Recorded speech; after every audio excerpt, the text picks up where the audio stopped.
एक भिखारी सुबह सुबह भीख मांगने निकला। चलते समय उसने अपने झोले में जौ के मुट्ठी भर दाने डाल लिए। टुटके या अंधविश्वास के कारण भिक्षा मांगने के लिए निकलते समय भिखारी अपनी झोली खाली नहीं रखते, उसमें कुछ न कुछ जरूर रख लेते हैं। पूर्णिमा का दिन था, उस दिन लोग दान करते हैं, इसीलिए भिखारी को विश्वास था कि आज ईश्वर की कृपा होगी और झोली शाम से पहले ही भर जाएगी। वह एक जगह खड़ा होकर भीख मांग रहा था। तभी उसे सामने से उस देश के नगर सेठ की सवारी आती दिखाई दी। सेठ पूर्णिमा को किया जाने वाला नियमित दान कर रहा था। भिखारी तो खुश हो गया। उसने सोचा, नगर सेठ के दर्शन और उनसे मिलने वाले धन से उसका कई दिनों तक काम हो जाएगा। जैसे जैसे सेठ की सवारी निकट आती गई, भिखारी की कल्पना और उत्तेजना भी बढ़ती गई। सेठ का रथ पास रुका और वह उतरकर उसके पास पहुंचे। अब तो भिखारी ना जाने क्या क्या पाने के सपने देखने लगा। लेकिन यह क्या, बजाय भिखारी को भीख देने के, सेठ ने उल्टी अपनी कीमती चादर उसके सामने फैला दी। सेठ ने भिखारी से ही कुछ दान मांग लिया। वह रोज लोगों के सामने झोले फैलाता है। आज उसके सामने किसी ने झोले फैला दी, वह भी नगर के सबसे बड़े सेठ ने। भिखारी को समझ नहीं आ रहा था क्या करे। अभी वह सोच ही रहा था कि सेठ ने फिर से याचना की। भिखारी धर्म संकट में था, कुछ न कुछ तो देना ही पड़ता। कहाँ वह मोटा दाना पाने की आस लगाए बैठा था और कहाँ अपने ही माल से कुछ निकलने वाला था। उसका मन खट्टा हो गया। भिखारी ने निराश मन से अपनी झोली में हाथ डाला। हमेशा दूसरों से लेने वाला मन आज देने को राजी नहीं हो रहा था। हमेशा लेने की नीयत रखने वाला क्या देता। जैसे तैसे उसने अपनी झोली में से जौ के 2 दाने निकाले और सेठ की चादर में डाल दिया। सेठ उसे लेकर मुस्कुराता हुआ चला गया।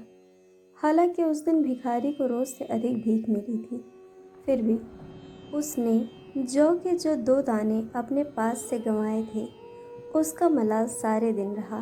बार बार यही ख्याल आता, न जाने क्या हुआ सेठ को, देने के बजाय लेकर ही चला गया।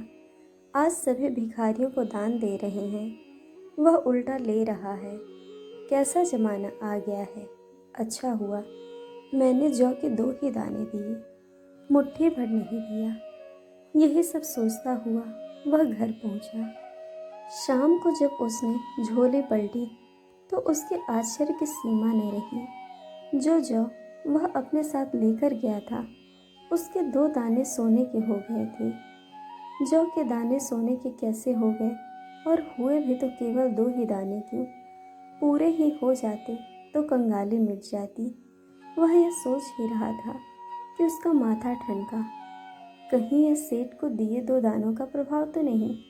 भिखारी को समझ में आया कि यह दान की ही महिमा के कारण हुआ है। वह पछताया कि काश उस सेठ को और बहुत सारी जौ दे दी होती, लेकिन नहीं दे सका क्योंकि देने की आदत जो नहीं थी। इस प्रकार हम ईश्वर से हमेशा पाने की इच्छा रखते हैं। क्या कभी सोचा है कि कुछ दिया जाता है, इंसान की क्या औकात की वह ईश्वर को कुछ दे सके। यदि वह उस गरीब का कुछ भला कर दे जो ईश्वर का दंड झेलता कष्टमय जीवन बिता रहा है, वही ईश्वर को देना कहा जाता है। रहमन वे नर मर चुके जो कछ मांगन जाए, उनसे पहले वे मुए जिन मुख निकसत नाहि। देने से कोई छोटा नहीं होता। सुपात्र को देने की नीयत रखें, कुपात्र को दिया दान व्यर्थ जाता है। जिनका पेट भरा है उनके मुंह में रसगुल्ले ठूसने से बेहतर है भूखे को एक बिस्किट का पैकेट पकड़ा दें। दान से आपके पूर्व जन्मों के दोष कटते हैं। जो ग्रह खराब हो उसका दान करने से उस ग्रह के दोष आपसे निकलते जाते हैं। यदि आप परेशानियों से लगातार जूझ रहे हैं तो सेवा कीजिए। ज़रूरतमंदों को धन का ही दान ही जरूरी नहीं, वाणी का दान भी सुंदर दान है। किसी से मधुर वचन कहना वाणी दान कहलाता है।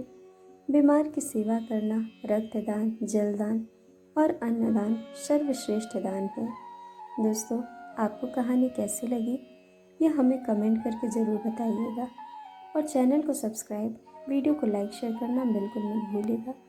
वीडियो देखने के लिए आप सभी का बहुत बहुत धन्यवाद। जल्द मिलेंगे एक और नई कहानी के साथ।